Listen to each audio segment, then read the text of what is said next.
want to talk about 5 leadership roles. But before I get to the 5 leadership roles, I got to talk about the team model. A team model. Because this is going to relate to what the roles we play as leaders. And so this is the team model, what we call the team model. And there's 3 elements, 3 major elements of the team model. Okay? And you have to have all 3 of these elements. Now this is in your workbook on page 5, yeah. And so, or actually, we're going to be really kind of on page 4. We're really looking at page 4 here in a minute, but the model's there on page 5 as well. Let's talk about what these are, because you have to have all 3 of these elements.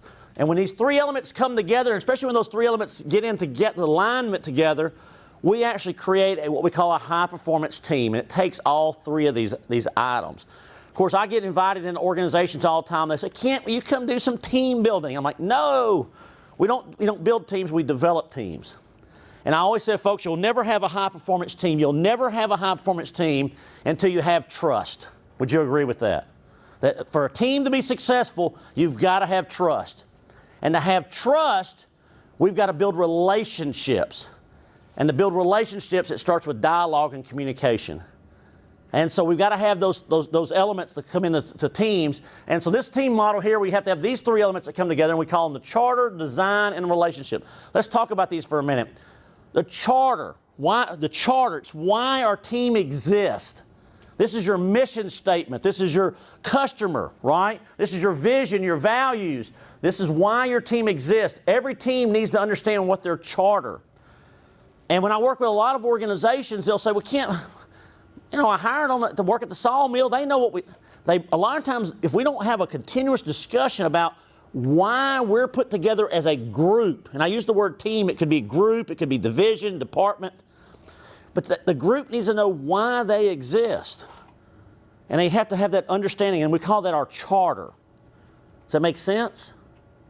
We got to have, so every group that comes together, no matter how small or how large, they need to have a good understanding of, hey, who are our customers? Hey, if I'm the accounts payable, or I'm the accounts receivable, or I might be just the internal travel agent for our department, for our agency or our organization, I still have customers, right? They may be internal customers, but I need to have an understanding of why we exist. And I think so often organizations forget to let folks know. I was talking with a small retail client one day, and after we went through this workshop, we got talking about charter and design and relationships. She says, I went back to my organization and I pulled my sales clerks together, and we got to talking about why we exist as an organization. And she says, I had a couple of employees that they didn't even really understand that we were here to sell, but they were hired as sales clerks in a small retail store. I said, what did they think we were? Well, they just thought of it as a job that we had never talked about. Why are we all coming together? We really talked about, we've got to move units here, right? In the car. I mean, you probably have individuals that come to the car dealership that way, that they just, hey, it's a job, I just need a paycheck. And it's not until we start talking to them about, why do we exist? Why does every department exist? And this is a revenue producing department, or hey, we're here to serve, and you got to talk about those things. So a team has to have an understanding. The second piece of that is the design. And when you start thinking about the design of your team, this is all your work processes, right? This is your roles and responsibilities. Letting folks know your roles, what role they play in the organization. Procedures and norms and systems. But the team needs to understand their roles. I'm going to digress for a minute, tell another story off the side. How many of y'all been to Disney World? Have y'all been to Disney World? Isn't it awesome? Disney World's awesome. I didn't get it at first. My wife wanted to go to Disney World, take the kids a few years back. I was like, it's expensive, Six Flags. Why don't we just go to Dallas, go to Six Flags? She says, no, we got to go to Disney. Well, I've been to Disney now, and I get it. I get it. I understand the whole experience. I want to go back. I want to go back without the kids. I mean, it was so much fun. I want to go back without the wife and kids. I mean, it was just so much fun. No, it was a good. I mean, I joke about that because I flew down there separately and got there a day later than they did, and then I had to leave to come back, and so they had already gone to Animal Kingdom. And so the day that I was leaving, I decided I would go to they were going to go to Universal Studios, and so I decided I'd go to Animal Kingdom by myself, and I had a ball. I was just there a half a day by myself, and I thought, When I come back, I'm coming back by myself. But did you know Disney and Disney World does not have an HR department? Did y'all know that? They call it casting. And I asked one day, I said, when I was there, I was talking to somebody that worked there, and I said, why do you call your HR department casting? They said, here at Disney, we don't hire people for jobs. We cast them to play a role. And that role may be play Mickey or Minnie or Donald or Goofy, or it might be to play the role of a plumber in our facilities department, or a cashier in our gift store, our security guard. And as long as you show up and play your role, you've got a job. The day you show up and can't play your role, we got an understudy. We all have roles. And for teams, we all have roles. I tell my leaders that they have a role too. And part of their role as a leader is when I tell, drive up to the chemical plant, you drive up to the sawmill, you drive up to the bank, I want you to stop. When you drive up at 360, I want you to stop. Before you get out of the car, I want you to take a couple of breaths. I want you to think about all that drama and let it go. I want you to reach in the back seat. I want you to put your Disney mask on. And part of your role as a leader of a team is to treat everybody with dignity and respect. Part of my role as a leader is to have that vision. And there's going to be some days that I'm not going to feel well. There's some days that I'm not going to be liking it at work. But guess what? I got to play a role. I've got to play a role. And we all have that responsibility to play that role. And as leaders, we have to play the role. And we have to teach our employees that as they form a team, that they have roles and responsibility on that team. And I think it's critical, and I like that Disney analogy when I'm talking to my teams about roles and responsibilities, about the fact that, I need you to play Beauty and the Beast. I need you to play Donald Duck. I need you to play Goofy. I need you to play, whatever role I need them to play, they need to know their roles. And part of their roles is to treat each other with dignity and respect. Part of them also is to do their work successfully. But that's the design piece. That's the design piece. So you have a charter of why your organization is why your team is being formed, your group. Then you have the design. That's all your processes and roles and responsibilities. The last piece is the relationship piece. The last piece is how do we all work together? This is the trust and the respect I talked about earlier, the communication, the cohesion. It's the systems that we use, the synergy we have. But it's the relationships.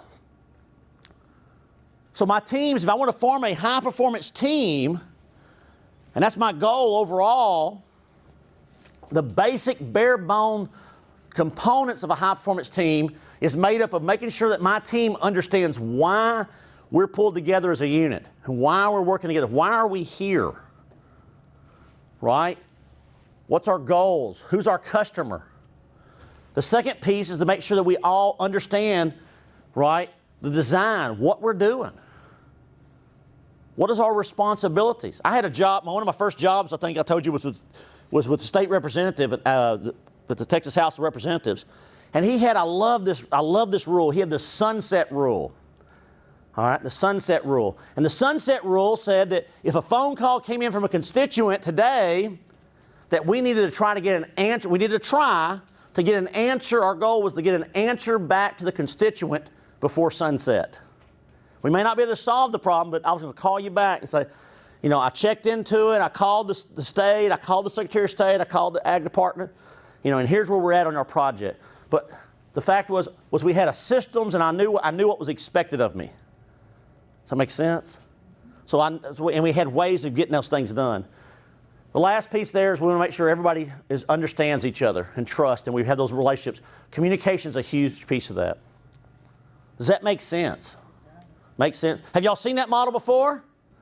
Hopefully some of y'all have, right? If you haven't, I want you to open up the high performance leadership module and start looking through that, because it's critical that we understand that. So I'm going to ask you right now, if we looked at that, what areas of your team, let's just we'll do this as a group activity, but at the car dealership, if you had to look at that model again, which of the three do you think that your team would be the strongest at when you're at the car dealership? If you had to pick.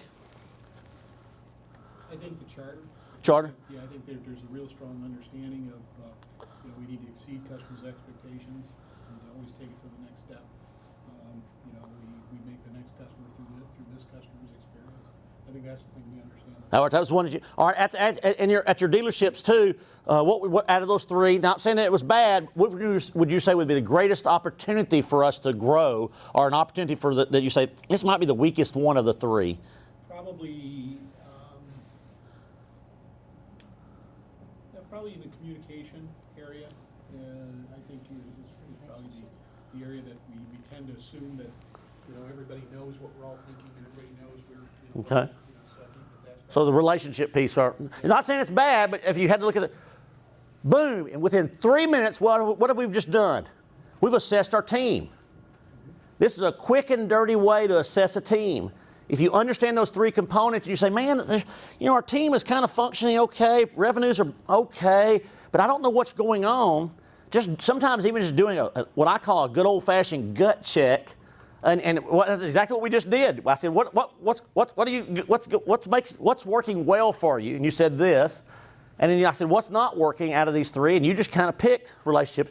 But so now we know, what can we do? We can go back and start changing behaviors by doing what? You know what? Maybe in the sales meeting tomorrow morning, we need to start talking a little more about. I'm pushing buttons here. That's what happened. Maybe we need to get back here and talk about communication and relationships with folks. Right? Someone else. In y'all's team, the team, your last team that you've worked with, what was the area that you were the strongest at? I think relationships Was your strong piece? All right. If you had to pick out of those three that might be out of the other two, which one do you think would have the greatest opportunity for you to grow in? I probably would say design. Design, and why would you say that? Because we're a newer company, and so we're developing the processes and the roles and responsibilities, trying to see who should do what and how it should flow there. Okay, so that's an area of opportunity. So if we get nothing else out of today's workshop, at least now you know what? Really, for our team to become a high-performance team, for us to start moving in that direction, it's not going to solve all your problems. You know what? I'm going to spend a little more energy, a little more time focusing on the design or the what my team does. Okay? Someone else. At 360, if you had to choose at 360 Solutions, what would you, out of the three, what do you think is the strongest? Well, I mean, personally, I think it's relationships. Okay, you think the relationship piece. I would agree, but what I know of 360 and the folks I know at 360, with the exception of Chris, relationships is probably the best thing that y'all have going for y'all, right? Yeah. And so what would you say the greatest opportunity, or maybe I say weakness, or the greatest opportunity? Design. Okay, and why do you say that? It's just kind of getting, I mean, that's what we're working on now, is getting everything focused. Okay. Kind of, Chip's a very forward thinker, trying to refine things, so I think probably the design is what, Okay. and kind of getting the roles, there's a lot of different roles going on, Shannon left, and I mean, it's working. It's working great, it works great, but that's an opportunity. Just to kind of get things more defined, and like Randy has like 1,000 different things he does, so I think, and he does it well. Yeah, but to get those roles and get those work processes down and so forth. So that's good. So now as a leader in 360, you have an opportunity to do what now? Go back and say, well, you know what? I know where I need to spend my energy to get our team to where we want it to be, right? What's your strength out of your team that you work with? If you had to put your whole organization, you think about all your partners and your vendors and... Just me. I know. Relationships. It's relationships, right? It's relationships. That's right. Yeah. Yeah, I think relationship and my struggle with Fabi Charter. Okay. Think about your old job, your last job, the job, your last job you had. My real job. Yeah. My real old job. Yeah. I would say what we were really good at was, I would say design. Design. Y'all were very well at this. And what opportunity do you think you had to charter? There's not. A lot of organizations I've talked to, it's really kind of fun. A lot of groups, and it varies. Y'all are right on the mark with the most. I find a lot of groups, they'll say, I never had thought about that. Our team has never talked about our charter. Never really talked about what we are. So right now, what I'd like for you to do on that, there on page 4, where it has the relationships, charter, and design, what we do and so forth, I'd like for you to put a plus sign by the one you think that your team is the strongest at. Now, there's a reason for this. We'll come back to it. And put a delta or a negative sign by the one that you think you have the greatest opportunity to do. Okay? And we'll come back to that. I just kind of want you to kind of make a note there as we come back. Because once again, we're just doing a quick and dirty assessment. That's what we're doing. We're doing a quick and dirty assessment. So we've kind of assessed it. And these are the questions that are at the bottom on page 4 that we've kind of talked about. What are the 3 areas that your team is strong? What's the areas you're weak? And there's an opportunity there. If you start thinking about if we're weak in one of those areas, you know, if you're weak in design, what are some things that you can do? What are some things you can do at 360? I mean, if you just had to pick one thing, one action, you could go back to Monday morning and say, I can do this, and this would help strengthen design. There's no wrong answer here. Gosh, I don't know. Just say, perhaps you've been doing this. I'll do this now. Okay. That'd be my thing. Okay. Maybe sit down and maybe just even start writing out some job descriptions. Because I know it's very fluid, but would it be helpful to maybe write those job descriptions down and start saying, what am I doing? What are my processes? And you might find that there's some duplications. Okay. What about you? What could you do to strengthen yourself and your group? I'm sorry, I'm picking on you there a little bit. I'm in the same boat. I'm in the same boat. My old job? Is it? Either one. Whatever role you're playing. Well, I guess from a charter standpoint, we could have gone through the exercise of figuring out, you know, who is our client? Is it the members of the organization, or is it the organization itself?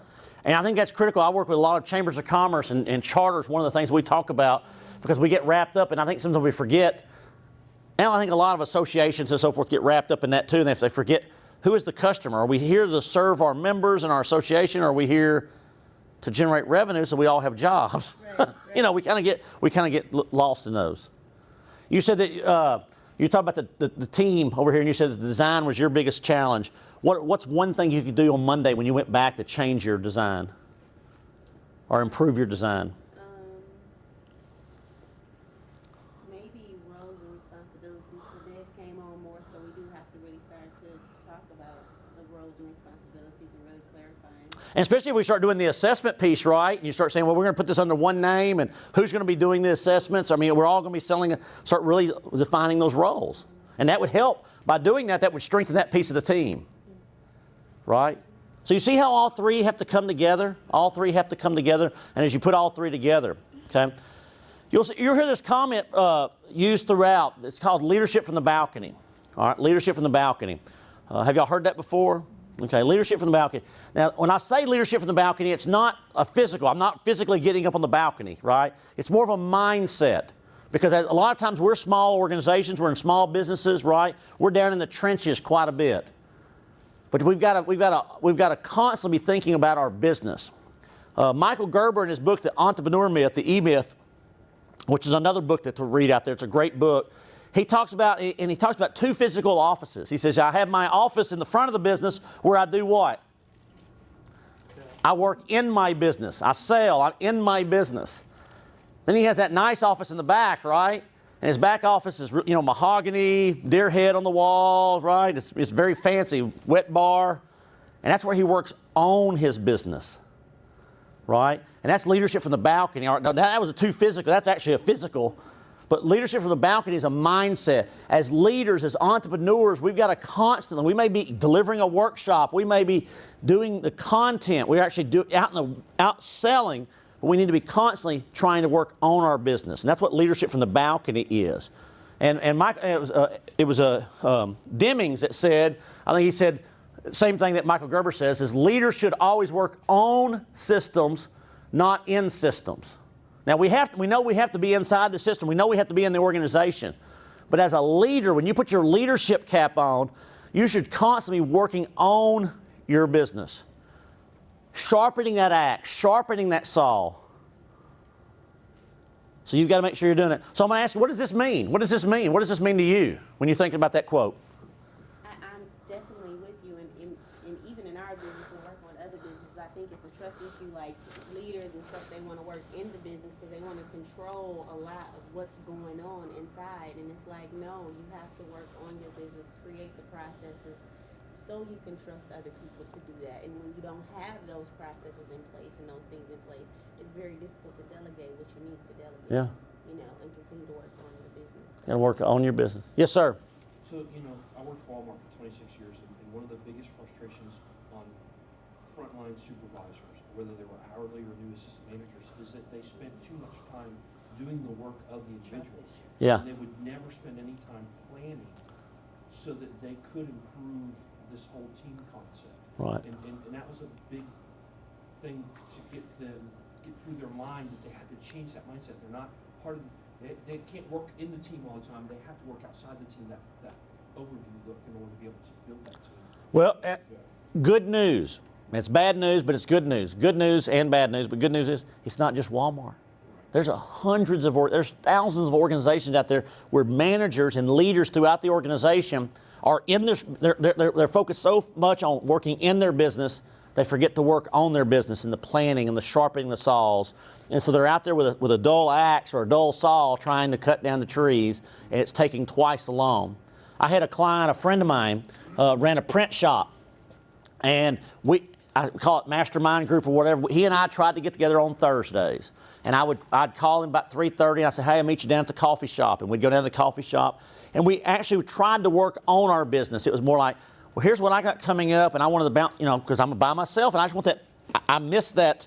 I think I heard you say this. I miss that interaction with other humans and the collaboration and so forth. And so he was my collaborator. But one day we were sitting, he goes, oh, I got to go. I said, what? He goes, I got to go close the store up and take the money to the bank. I said, how long have you been in business? And he says, 12 years. And I said, don't you have, and I named off several of his employees. I mean, he had like 6 employees. He said, oh, yeah, but I do the daily recap, and I have to close the credit card machine out, and I have to take the money to the bank. And I said, why? And it was the same type of deal. He was constantly working in his business. And I told him, I said, dude, I said, if you keep doing that, your employees are going to let you keep doing that. And if and I said, how long has Anna been there? How long, and I named off several of his employees. Oh, she's been there 6 years. And I said, you don't trust her to go back? Well, I trust her, but I just always do it. And I said, and you always will do it. And I said, and you're going to lose your business one day, and you're going to lose your marriage because you're always up there working.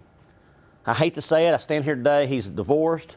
Well, he's remarried, but I mean, he lost his marriage and he lost his business because he was always working in his business, and he never was sharpening a saw. Never was. So as leaders, we've got to make sure we're constantly sharpening our saws. Demings goes on and he says that we add more value. We add more value as leaders by working on the 3 components of the team, right? Of working on improving the 3 components of the team than we do just working the day-to-day. So now I'm not saying you don't do the day-to-day, because we all know you have to do the day-to-day, right? We have to open the store, close the store, we have to make the sales. But if you're not every day working on your charter, your design, and your relationships, you need to be sharpening those pieces every day. That's more than important than just getting involved in doing the sales, doing the day-to-day stuff. Now, we still have to get the day-to-day stuff done. I realize that. Does that make sense? It's kind of eye-opening, and you go, gee whiz. Speaks back to what Chip was saying about the manager style. Like, I think sometimes we get so addicted to putting the fires out, and they're really tangible for you. Yeah. Like, I know I did this can be checked off, but when you're a leader and you're a visionary, a lot of that stuff takes time and process, and you're thinking, and it kind of seems like a day that went by and I haven't done anything, but you've really accomplished a lot, like mentally and processing, and It is. That's very difficult for us to. One of the things, worst things that I think against this is these darn things. It's because, I find myself not being able to put it down, or I get caught up in doing other stuff or the day-to-day stuff and not working on my business. One of the things I missed was before these days, back when they used to charge us by the minute, and we all paid for the cell phone by the minute, almost like we had a Go phone or something. I remember I had my first cell phone. I was like, I get like 100 minutes, but don't you call me unless it's important, But one of the best things I had was I worked at the university, and I loved when my boss would come in and say, hey, do you want to go to Livingston? Well, that's about an hour drive. And we'd get in his car, and he and I would just talk. And a lot of times, we would talk about what? We would work on our business. We got to talk about systems and designs. We got to talk about relationships with employees. And we were sharpening our saw for those 3 pieces. Now, we talk about I said earlier that the balcony is not a physical mindset, right? It's not a mindset, all right? I mean, it's not a physical balcony, but it's a mindset. So I'm going to ask you, how can a leader be in the middle of the action and still lead from the balcony? Let's just kind of put our thinking caps on. So if you're a leader and we're down in the action and so forth, we're still down in the action, how can we lead from the balcony? What are some things we can do? I think you can, What's I that? think you can allow your employees to have voices and like communicate with them and talk about some of the things that's going on, so you can know and follow up and really kind of be with them while you are leading, Okay. like team meetings and things like that. Okay. Someone else? I think you teach. Okay. You can be in the middle of whatever the activity is. There may be a physical component that you play, but there's also a mental side of it. To train people or to give them hints or to encourage them Yeah. to learn and find better ways. Okay. I think just to share your view from the balcony. Yeah. This is what I'm seeing, and how is it that what I'm seeing there can be enacted right here on the floor? What role could you play in making this better? Okay. I think you're asking good questions. Again, it seems like, the one problem that we have is we tend to want to have all the answers, but we should. Yeah. And sometimes we do, and it's better just to ask the questions and get everybody else. And on the flip side of that, just listen. Just listening. Just listen. And what part of our body do we listen with? Whole body. Our whole body? Is there a specific part of our body? Brain? I say eyes. Your eyes. How many of y'all had a mama? I know Chip's mama told him that. My mama told me, and I know your mama told you. Look at me when I'm talking to you, boy. Your mama tell you that, Chip? She told Rob that too, I know, quite a bit. Still tells Rob that, right? Usually throwing something. That's right. Robert, did your mama tell you that? No, not boy. Not boy. Why do mamas want their boys to look, or their children to look at them when they're talking? To know they have their attention. To know they have their attention, right? How often have you seen this scenario in offices or in organizations? Sure, come on in. I'm their manager. I have an open door policy. Come on in, right? Come on in, Ray. I have an open door. I'm just going to check this email. You go ahead and tell me what you need to tell me. Yeah, I'm listening to you, Ray. Go ahead. What message am I sending to Ray? It's not important. Care. Yeah, I mean, it might be important, but it's not as important as that darn email, right? So I've got to listen, and so we really got to listen. We've got to listen to our employees. And then, that scenario you just gave also made me think you have to be in the present when you're down there on the balcony too. You can't. Yeah. I mean, they got to know that you're generally there for a reason, and you're not just walking through just to say, okay. And just to say, I'm the boss, and I'm walking through, I'm back here, doing something.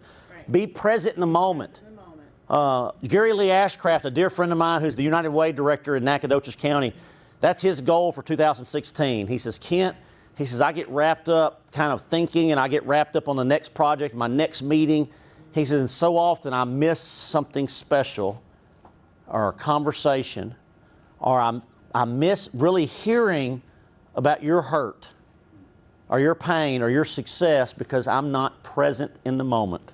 That's very important. I think as leaders, we've got to do that. Well, I've got a couple of things that you can do as we talk about that. One, you can involve others.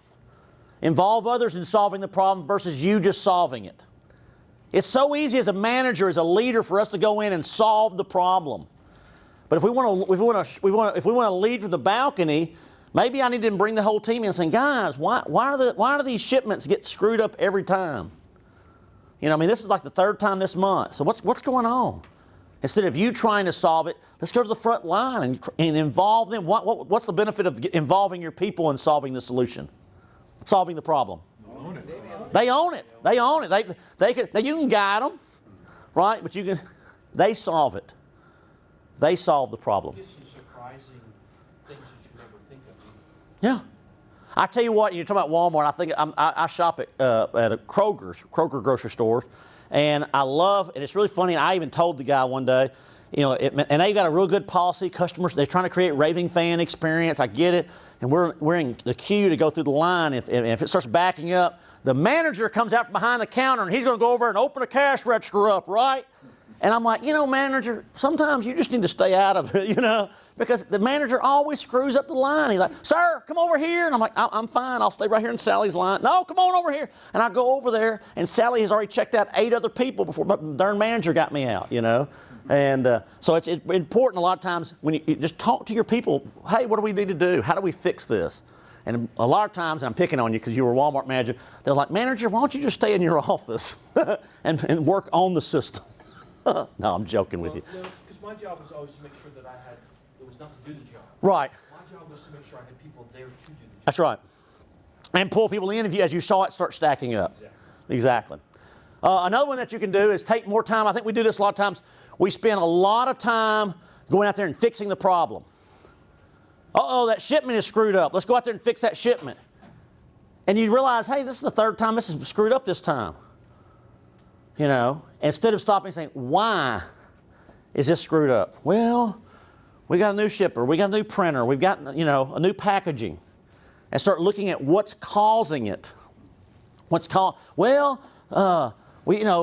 Chris doesn't work on Thursdays anymore. He's taking that class over at the college. And so when he's not here, the paperwork doesn't come in and we don't order them until Friday.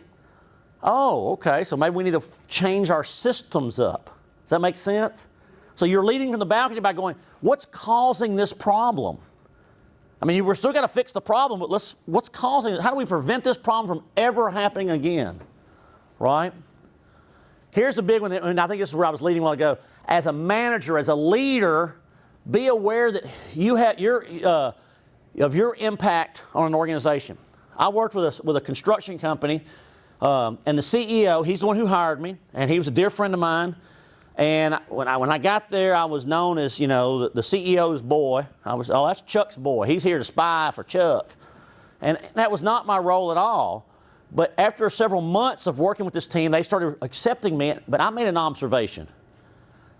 Every time Chuck walked in the room, the mood of the people changed. And you think it was better or worse? Worse. They kind of puckered up. They kind of tightened up. The conversations got quieter. All of a sudden there was no problems because Chuck would try to fix them. Right? And he was completely unaware of his impact on the group. Matter of fact, it was so funny because his brother worked in the business too, and after one of the meetings, his brother, who was not happy that I was there as a consultant at all, but he had kind of warmed up to me, he says, hey, you need to go talk to your friend Chuck. I said, you mean your brother? He's like, yeah, you need to go talk to Chuck. He was out of line in that meeting. I was like, he's your business partner and your brother. Yeah, but you need to go talk to him. He's your friend. But he was just completely unaware of his impact on the team. And so we talked about that.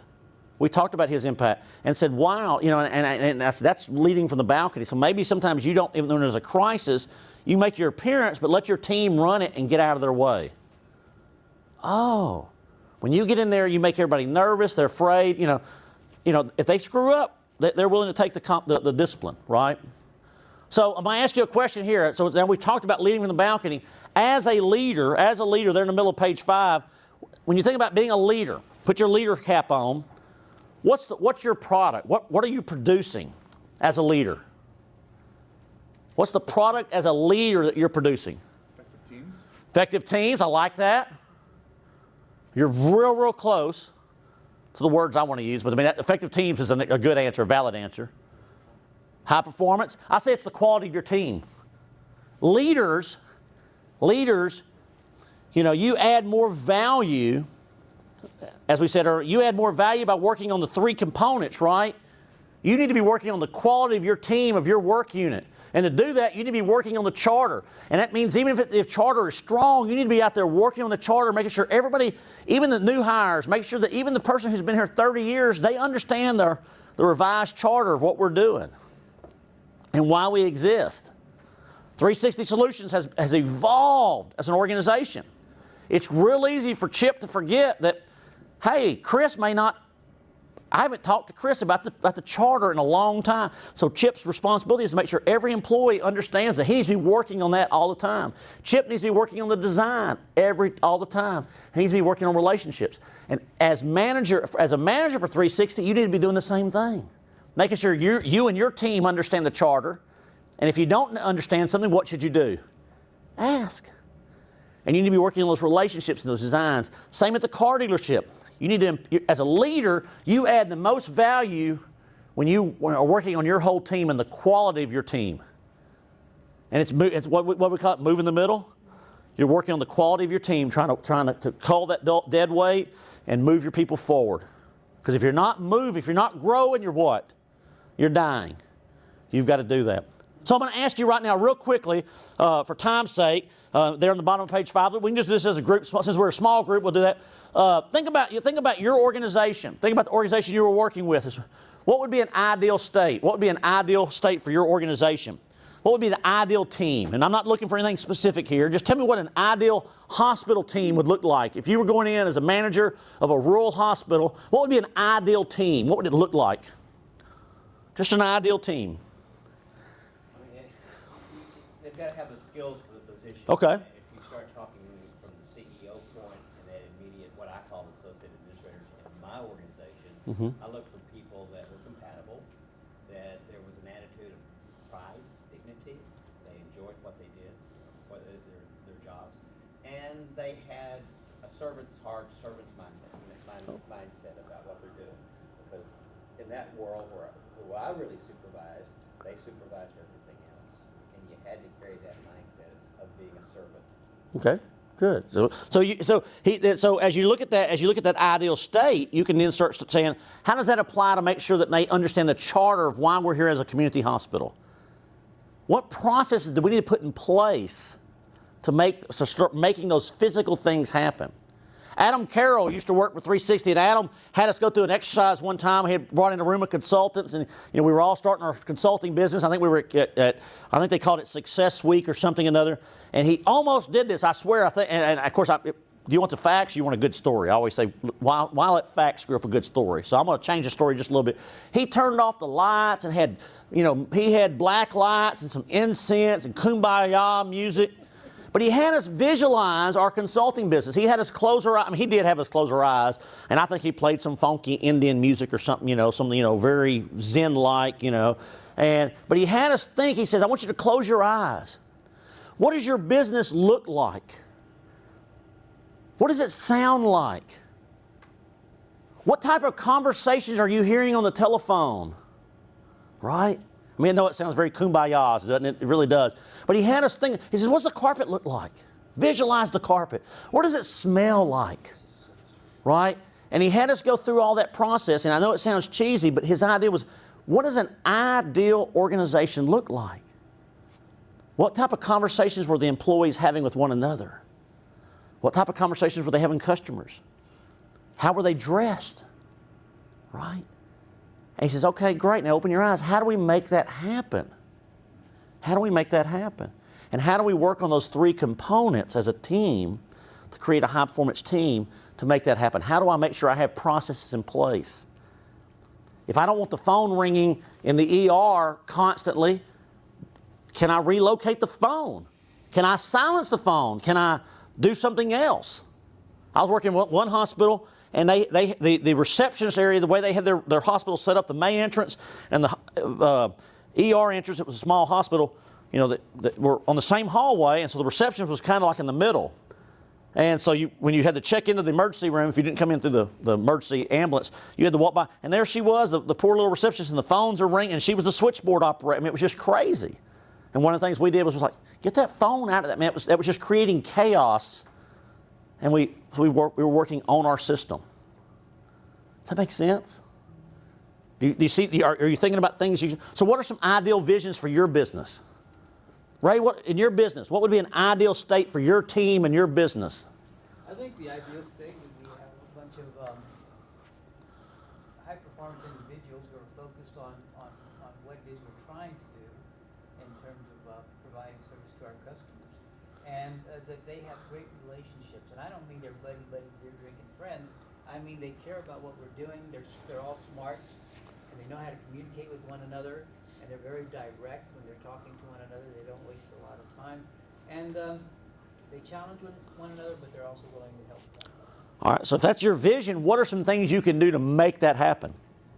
I think there's at least 2 individuals I could send to our office in Siberia. And that may be, That would improve it a lot. Yeah. Right off the bat there. Okay. It's funny that my dad was working for DuPont, And they went out to the River Ranch out in Bernie, Texas, and they would take their frontline supervisors and managers, and they'd go out there for this 3-day retreat, and they were introducing some new processes. And Dad said, they wrapped up, and they had done the ropes course, but they were all in kind of their work units, and they all came in for dinner, and there was one little work unit that stayed out underneath the pavilion, and they stayed out there, and it started getting dark, and a few minutes later, they sent word up, and they wanted their dinner brought down there to them. So the cafeteria brought sandwiches and drinks down to him, and Dad was sitting there, and he was smoking his cigar, and he says, what in the world is he doing down there? What's he doing with his team down there? But he didn't bother him. But he was like, a few minutes later, they came back up, and he says, hey, everything okay? He goes, yeah, we were just talking about where we're headed, the vision for our organization. And he says, we were just trying to talk about that. And he says, Billy wasn't buying into it. Billy didn't like the new system. He goes, and we just had a little dialogue with that the train was leaving, and was Billy going to get on the train or not? And we weren't going to finish up, we weren't going to come in until we got a commitment one way or the other. He said, what'd y'all decide? He goes, I think Billy's retiring Monday.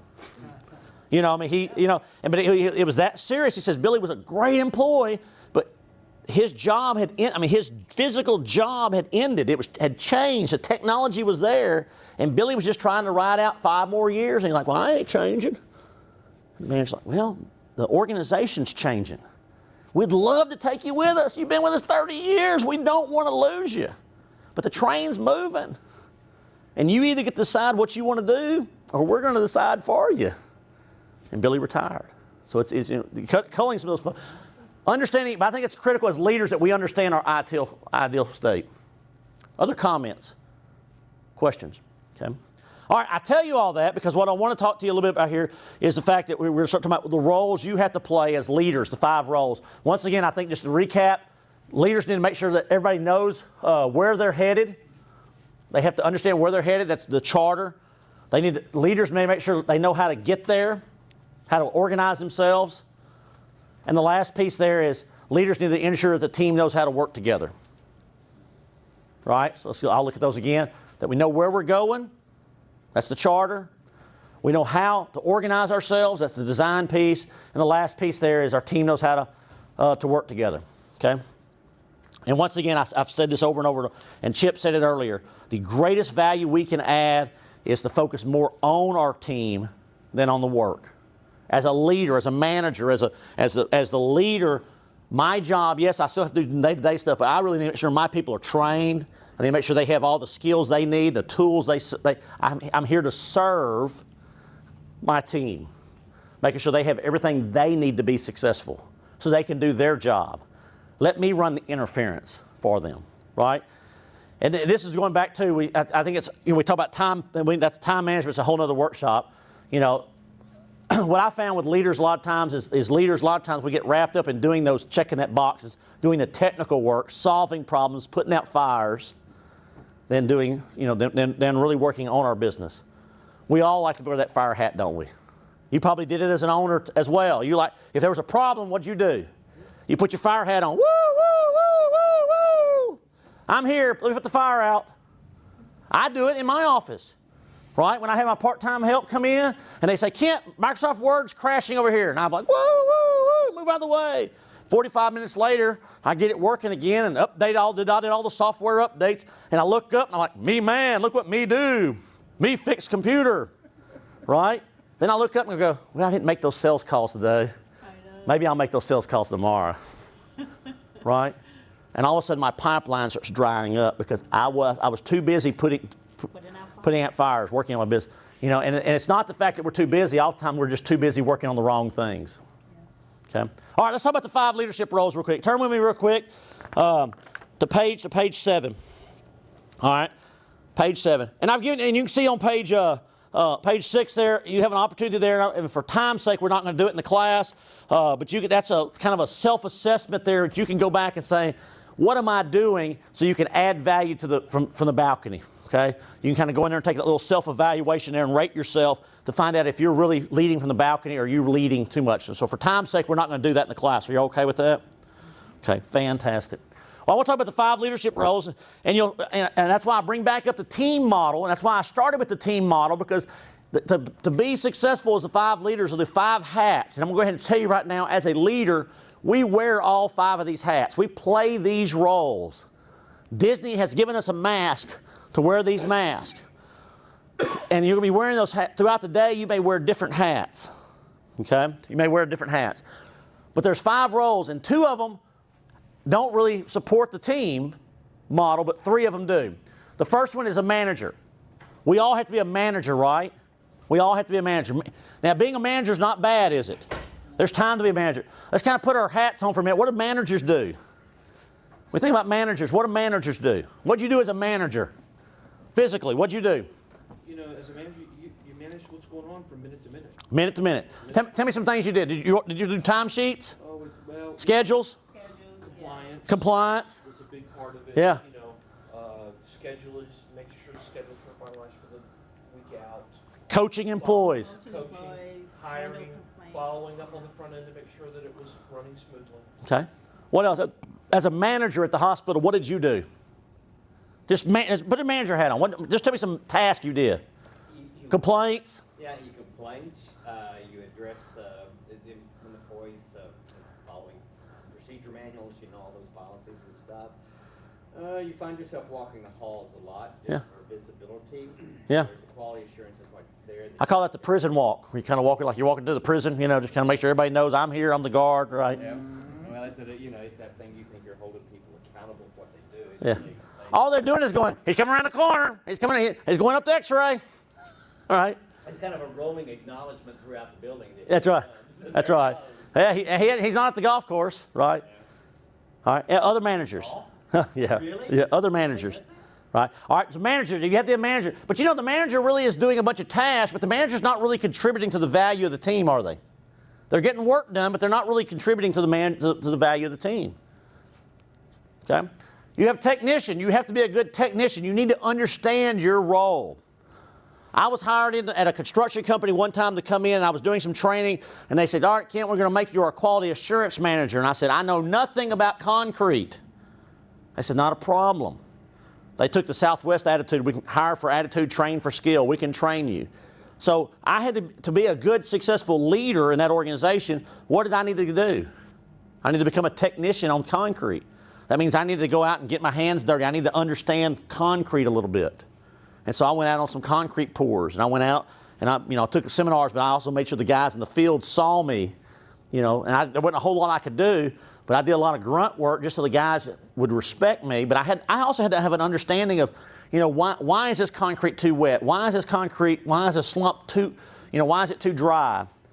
What's the purpose of this? Why are we putting those uplifts in that piling versus this uplift? I didn't have to become an expert, but I did have to have a technical understanding. But once again, similar to the manager, as a technician, am I really contributing to the team? Not really, am I? But I am contributing to the work that has to be done. So these are 2 important roles, and they're roles that we play every day. All right? But remember that the roles that we play there is that they're not contributing to the team. The third role is the charter. For the charter is the trailblazer. And I always think about Lewis and Clark, right? Lewis and Clark kind of always looking out over the horizon. Leon Hallman, one of my favorite bosses, one of the best men I ever worked with, he was a trailblazer. A trailblazer, and we're going to talk about these a little more, but trailblazers are always out there looking ahead. They're looking at where are we going? Why are we here?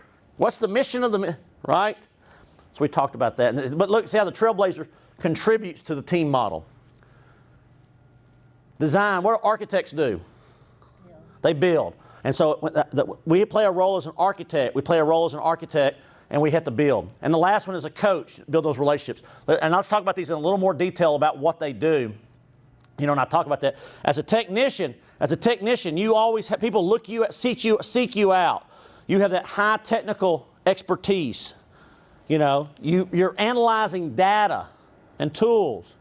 People want you to solve problems because you're good at troubleshooting. Why is this doing this? Why is that happening? They're always calling on you. When we're wearing our technician hat, we love to fight fires. Because that's what we're trained to do, right? That's what we're trained to do. And then also as a technician. Complain all the time. What's that? I know. Why does he complain? I know. Why does he always complain about the fires? But he likes fighting the fires. Right? That's right. As a technician, though, we make decisions very quickly. We get out there and we start making decisions real quickly. Does that make sense? You have an understanding of what a technician does. You see, a technician's role is very important in the organization, right? But does it really contribute to the team? But it's a necessary job. Yes, sir. But one aspect of the technician that Right. you really hit on but really didn't say is that relationship to the relationship part. Oh, yeah. And that's because of the trust you build in the individuals that you work with because they've seen you do that work. Okay. They know that you have a certain level of confidence. A certain, because we've all had that boss that we go, why is he our boss? He doesn't, or she's our boss. She don't even know anything about the industry. Yeah, you know. So you built that trust and that relationship with most of those folks. I have. And they're still a client of mine. I get to go back, and it's really nice because I go back. Jerry, Nick, and I went back a few months back to do a workshop, and he was like, and I was working with the frontline employees going through some training, and he was like, these guys like you. And I went, well, they know me, you know, because I worked with them. And of course, I went to Hooters and Buffalo Wild Wings with them after work, you know, so they knew me, you know. And so we had good times, but they also knew I had that trust and I understood their job. I also had their back, but you're right, that technician piece. So yes, technically, it may have that relationship piece, but it's for sake of today's discussion, it's not part of that. Let's talk about the second role that we talked about was the manager role. And we've talked about all this, what managers plan work, right? We plan work. We always tell our folks what to do, and we set those goals and priorities, right? We measure that progress. We complete the reports, the paperwork that has to be done, right? Those are all things. We run meetings. Those are things we have to do. Those are things we all have to do as a manager, so we control, right? We maintain the discipline of our folks. Okay. It's important to the organization, but is it critical to the team? It's not really building, it's not working on the team. It's needed for the work to get accomplished, but it's not helping us. But here's the three roles that are very important for us to have as leaders that we have to have. We've got to be an architect. We've got to design. We've got to make sure that all of our systems, if we say, hey, we don't want any wait in our ER, and that's the new thing right now in hospitals, right, is zero waiting. I see all the billboards, zero waiting in our ER, right? Well, if that's our vision, zero waiting, we've got to do what? We've got to create systems to make that happen. And that's what an architect does. The architect is helping design that for folks, right? Let me back up there. It's very important as an architect, and you think about what an architect does, he designs things. And so when you put your architect hat on as a leader, it's critical for us to go back into the organization and say, okay, how are we working on our systems? How are we working on what we do? What do we do? Okay. Next piece is a trailblazer, and trailblazer works on what piece? Yeah, the charter. The trailblazers, like I said, and I said that earlier, the trailblazers is always analyzing the environment. Always out there looking at the environment. Articulates that vision. Hey, we're going west. Our job, this is what we're going to be doing. And they're always looking at what's the cutting edge, where are we going to be? Hey, we're going to be a software company. We're not going to be a software company. Or whatever, you know, the trailblazers always analyzing the environment, out there looking ahead. Translates those visions and objectives, communicates and enforces the boundaries. Letting our folks know, hey, wait a minute, that's outside the scope of what we normally do. We're not in the workshop business. We may have been at one time, but that's not what we're in anymore. And letting people know what we are, what we're planning on doing, right? And it interfaces with others outside the organization, whether that be the Indians, west of the Mississippi, on the East Coast, on the West Coast, right? But I'm always talking to other folks, what's going on in the industry out there. Trailblazers working on the charter of the organization, okay? And obviously, we're taking risk. The last piece, the last role that we play is the relationship piece. And I put a football coach there as kind of my model when I think about, you know, because a coach does what? Builds those relationships of a team. You know, I said you're never going to have a high-performance team. You're never going to have, until we trust one another. We're not going to trust one another until we build those relationships, and that starts with communication. Your coach allows us to do that. A coach allows us to do that. A coach always tells me hey, Kemp, I need you to run this, I need you to lift this much weight. Ken, I need you to lose this much weight. Ken, I need you to run the 40 in this fast. Ken, I need you to make this many 3-point shots. A coach sets those standards, The coach also empowers people to make decisions by giving them the training, teaches the quarterback how to read. The coach is out there teaching your people how to make decisions. Get your frontline people to make some decisions. Hey, if it's within $500, you don't need to bother me with it. Run it by Bob, and we're good. It's 501 to 1,000. I don't want to know about it. But you empower people to start making those decisions. Otherwise, you're always going to be making the decisions, right? It's all about building those relationships. And I'm always training people, right? And when you're out there evaluating the abilities, doing the assessments of your organization. So you see what roles, you see how this ties back to the team model? This ties back to the team model. And the coach is always my mentor.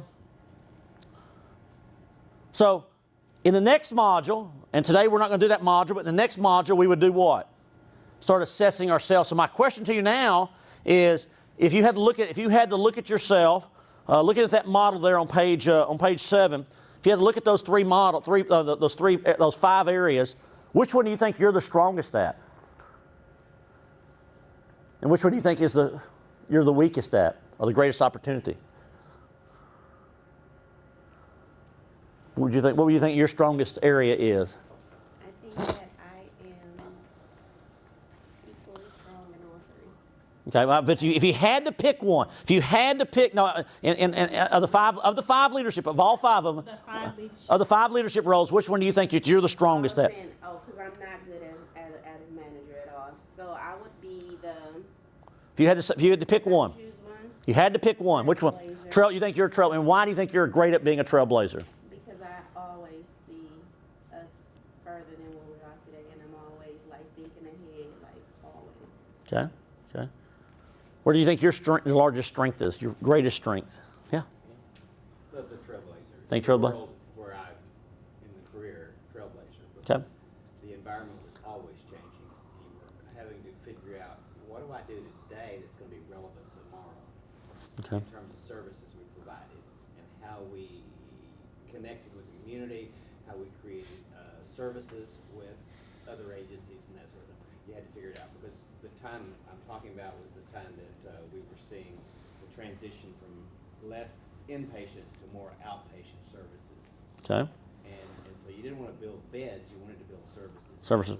Okay. Out of the 3 high performance, either trailblazer, architect, or coach, which one do you think you might have the greatest opportunity? Oh, probably coach. And why do you say that? Well, because the coach is the one that motivates people to get there.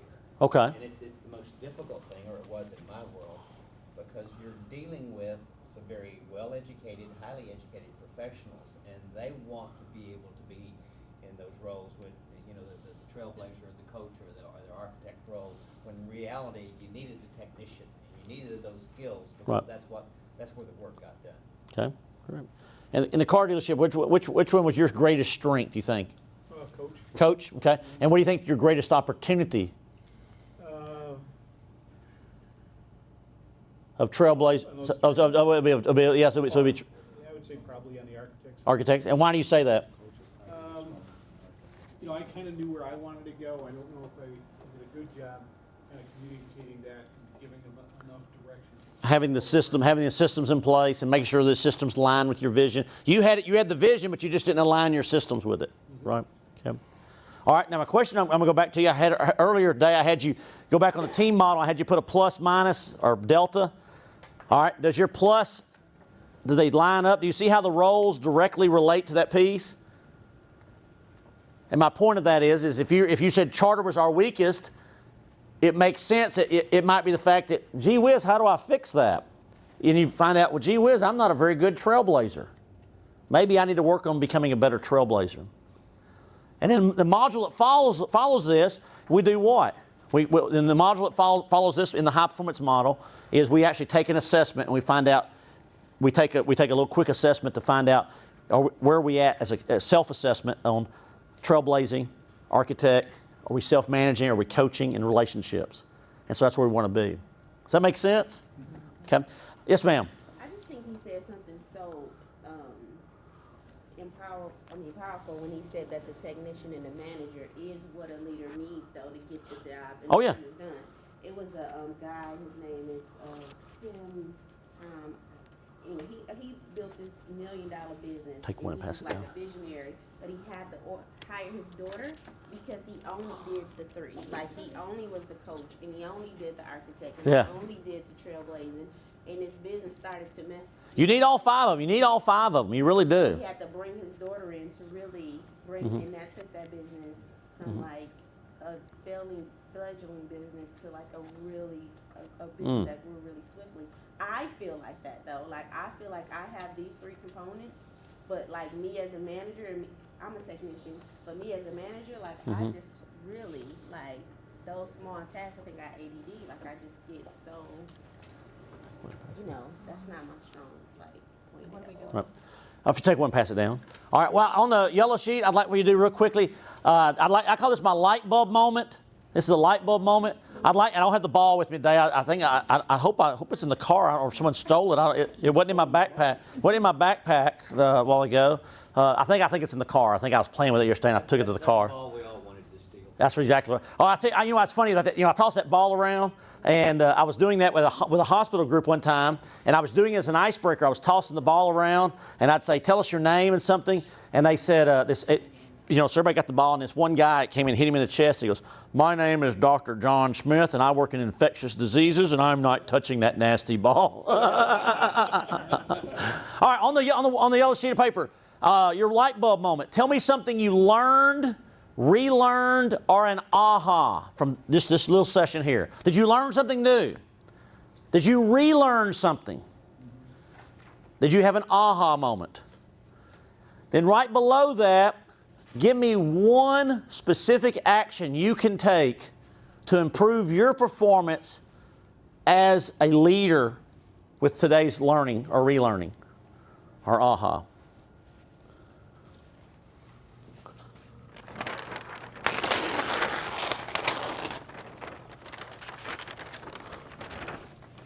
And what I'd like for you to do is I'd like for you to come up to the front and share it with everybody and hang it on the board for me.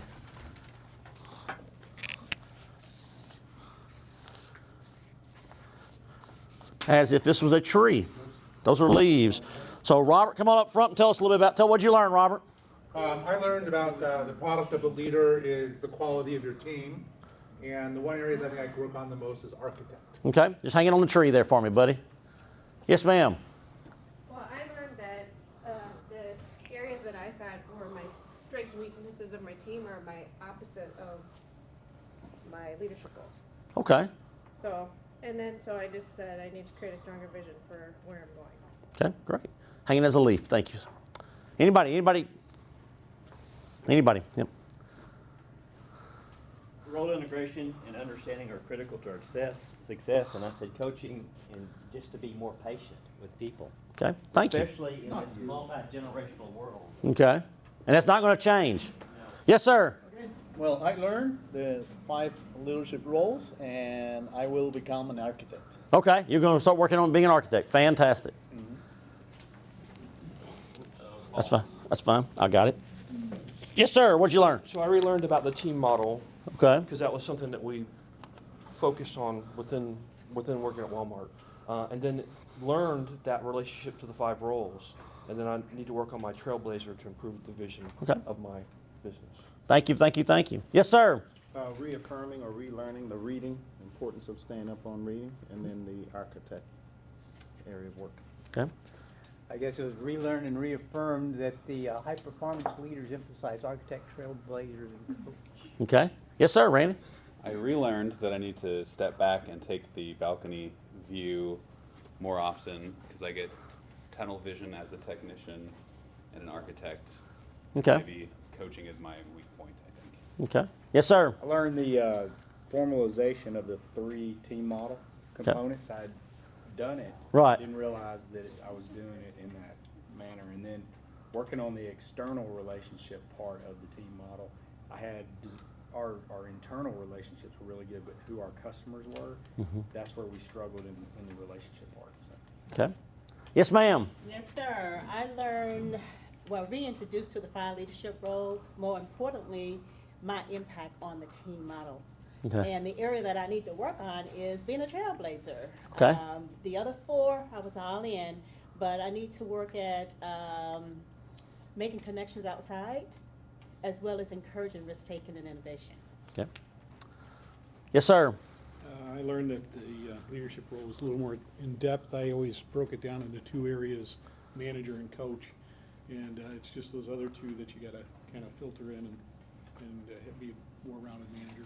Okay, great. Yes, ma'am. Well, I learned how your what, why, and how helps a leader to really see from the balcony, and it was very affirming. It just affirmed how important a leader is to any organization. Okay, great. Yes, ma'am. Kind of reaffirmed something we always talk about, too busy putting out fire to do what needs to be done. And I really liked what you said about think about, kind of visualize what is our business going to look like, sound like, and I really like what do the phone calls sound like. That was a really good. So when you get to 3 seconds, I promise you, and you can do it, okay? I'm empowering you. I want you to get a black light and some incense, and at your next staff meeting, I want you to turn off the lights, light up the incense, fire up anything you want to fire up, and y'all think about, where we want to go. All right? I like that. Got your back, Chip. Got your back, buddy. Fire up whatever you want to say. Slight back what he just said. I'm the good liberal, right? I'm the good liberal. Chip, did you learn anything today? I did. What'd you learn? I learned that you're a much better facilitator than the first time I saw you facilitate. I like that. That's right. You didn't say I was great. I was just better than the first time. I appreciate that. Guys, thank y'all very much for allowing me to be with y'all today. Appreciate it very much. Thank y'all.